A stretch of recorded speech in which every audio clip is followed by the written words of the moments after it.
po, napakalakas po ng ulan din sa amin ngayon.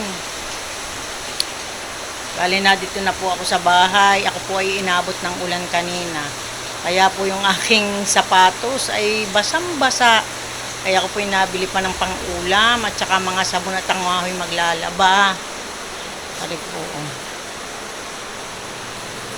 Tingnan yung aking mga labahin. Ari po. Ayan po ang aking mga labahin. Ay, ayan po.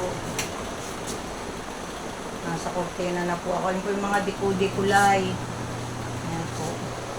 Bali, ari pa po yung mga iba. Bukas na po. Ari po. Bukas na po, ari. May mga puti po ari sa ilalim. Ari po, bukas na po at hindi ko naman ari nabasa. Ay di bukas na po at napakalakas nga po ng ulan. Ayan po.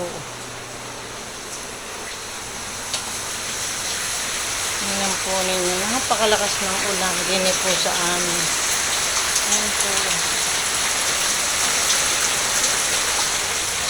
Bubuksan ko po ang gate at nang makita ninyo kung gaano kabaha din sa amin. Ayan po ang aking mga aso. Papakita mo. Oh, yung aking mga aso. Oh, tingnan naman po ninyo. Oh, siglang-sigla eh. Siglang-siglang aking mga aso.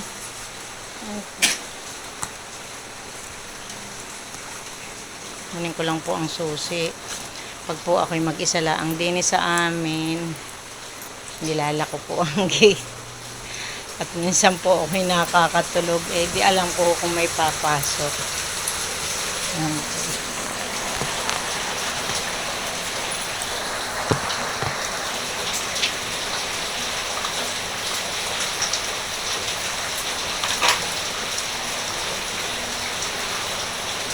Ayan po.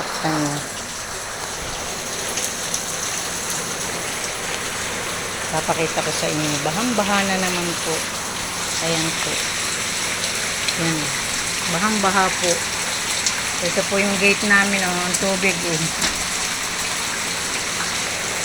Bahang-baha po siya hanggang dun. Ayan po. Hindi na nakapagtinda yung aking pamangkin ng balot at saka po palamig dahil nga po ang lakas ng ulan.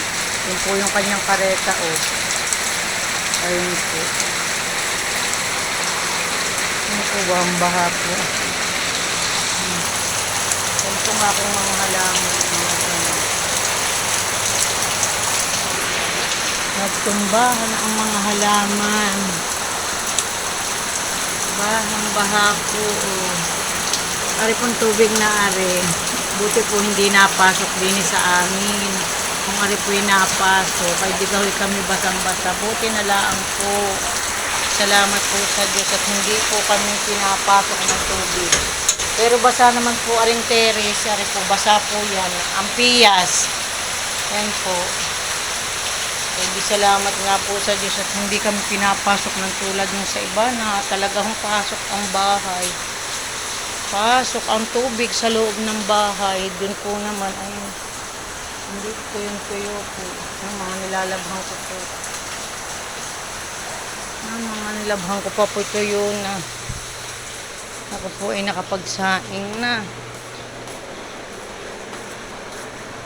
Lumamig na nga po yung kanin. Nakakapagluto na po ng sinaing na kanin. Madali naman po nga at rice cooker. Mamaya na po magpiprito ng isda at nasa school pa po si Benedict at saka po si Faith. Ay ang labas pa po nila ay alas 7 ng gabi. Si Papa OG naman po ay mga gayon ding oras lalabas. Ay di kaya nga po ako'y pagkaganari. Ay di solo ko po din sa bahay. Dahil nga po ako'y alas 3 na labas, ay di ako po din ang nasa lubong sa akin ay mga aso. Ang akin pong mga aso nasa lubong. Inabot na po ng ulan, hindi ka po mamaya ipagpalabas ni Benedict at ni Faith galing sa school. Ay pati sapatos ay basa. Ay dahil nga po paggaganari kalakas ang ulan, dun po sa may tapat ng pinapasukan doon, ay baha po.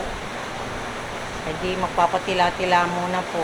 Dahil po pag Dine din po sa kanto namin. Kaya po baha na din sa kanto, din sa tapat ng aming gate dahil po sa kanto namin doon sa kanto may palengke ay basa na po. Baha na po doon. Kaya po ang tubig ay paparito. Kaya yun po. Inabot na naman kami ng baha din dahil tiyak na tiyak nga po sa kanto ay baha papunta doon po sa may pinapasukan na school ng dalawang bata. Doon po sa labas ng BSU ay nabaha po. Kahit naman po anong pag-aayos, sa yun po ay talagang nabaha na marami na po kaayos ng mga taga-city ay ano po ay hindi pinababayaan. Talaga lang kung walang magawa. Nabaha po talaga. Yung po yata po ako'y bata pa ay nabaha na po. Ay hanggang ngayon ako'y may apo na. Ay gayon pa rin po. Napasok na sa BSC yung apo kong si Faith. Ay gayon pa rin. Nung maliliit po nabaha. Nung maliliit po ako. Maliit pa ako ay nabaha na po. Ayun hanggang sa ngayon ako'y may apo na. Ay biruin nyo yun. Kung gaano katagal. Kung gaano nakatagal. Talaga pong kahit anong gawin. Talaga pong walang lunas ika nga. Talagang pong nabaha sa parte ngayon. Kaya po, ayan, tsaga-tsaga laang. Ayan pong aking labahin. Bukas na ang iba. Ayan pong isa ayo. Hindi pa po tapos. Hello! Are po! Nakita nyo. Yan, aking mga aso pag tinawag po. Ano yan, ang aking mga kasama po din sa bahay. Si Tami, si Timmy at si Milky. Ayan po. Laruan po sila. Obo, gulo na naman ang buki. So, sige po, bye-bye. God bless.